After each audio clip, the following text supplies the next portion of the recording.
And after a long time coming, we've got a full review. Finally. Been a long time coming, I know. But this isn't Silksong. Well, I finished it. Again. So, soon.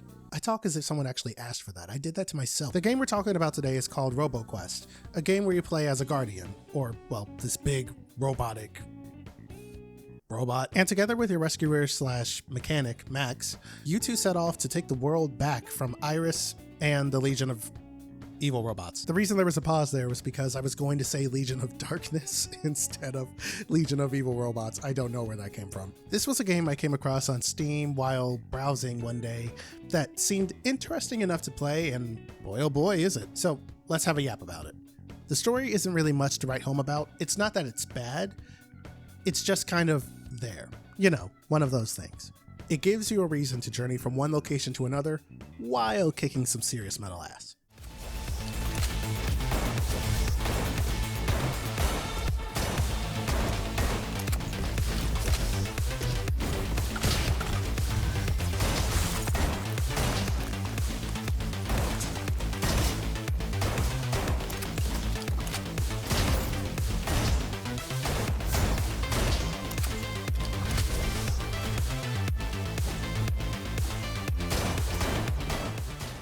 That said, I did enjoy a lot of the dialogue, and I also enjoyed some of the sassy interactions between Max and Iris whenever they came up. The Guardian is silent, but silent in the I have no voice but my screen can emote way during cutscenes.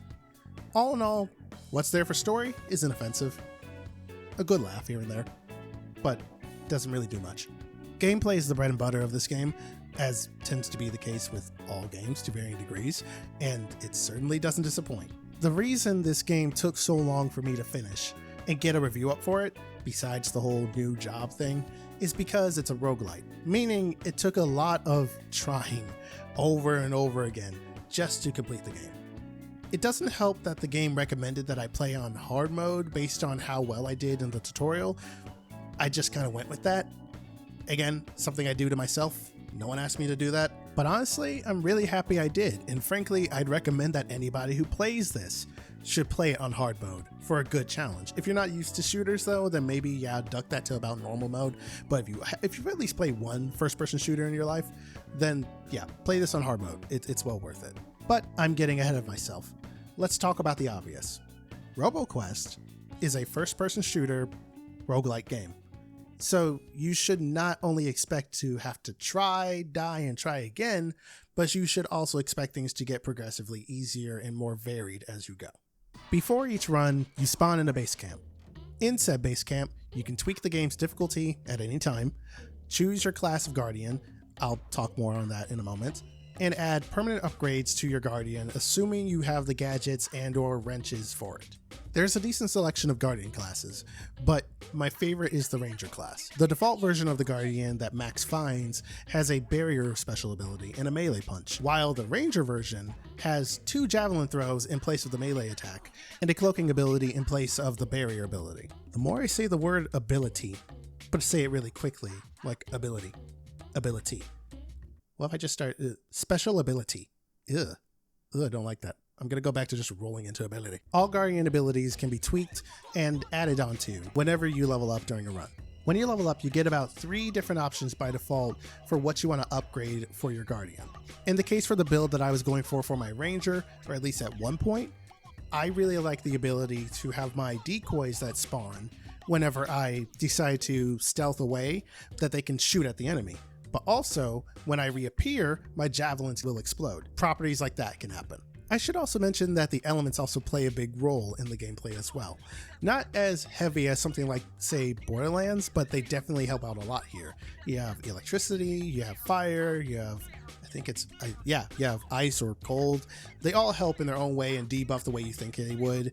Like, shocking them will short them out, burning them, well, it's fire, so it's gonna burn, and coal will slow and freeze them. These can also be tweaked. There's a lot of customizability in this game if you haven't noticed. Rewinding back to talking about leveling up is pretty straightforward. Murder your enemies, and you get points. Don't take that out of context, please, you're better than this. In my opinion, some abilities are more helpful than others, but overall, it's very dependent on the playstyle you're looking for, between those and the class of guardian you want, and the gadgets that you get, and some of the permanent upgrades. Yeah, play how you want. The controls are very responsive, but unfortunately my skills are not. Not the game skills, my skills. Can't really blame the game for that now, can I? A lot of the gunplay reminded me of what I've come to expect from Borderlands, only without the incessant chatter of an enemy looking to take my picture with a 12-gauge shotgun with ice properties. I think as long as you're fairly familiar with first-person shooters, you'll be fine. But again, I recommend playing on hard difficulty. But just because I recommend it doesn't mean you need to do it, so if you're not comfortable enough with shooters like that, then play on normal difficulty. Hell, play on easy difficulty. Just have a good time. Hard difficulty didn't feel bone-crushingly tough, but it definitely left me with my fair share of close calls. Like, I was afforded very little room to breathe, at least initially. Again, as the game goes on and you level up and you get more stuff, it helps. But I was encountering close calls up until the last boss fight. And even in that boss fight, I survived with like a sliver of health left. So if that sounds like the tune you're looking to jam to, then crank the volume on that difficulty. Yes, I am trying too hard to paint pictures with my words. I'm not going to stop. Enemies come in every shape and size.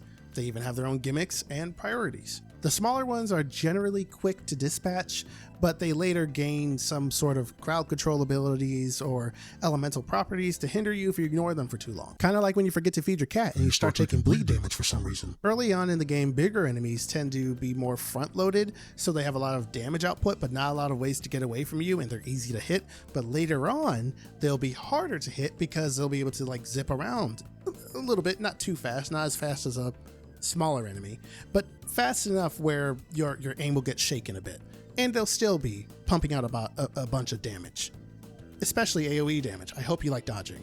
Speaking of which, dodge. Do not stay in one place unless you got lucky during your run and got a bunch of armor buffs, but even then I wouldn't do it.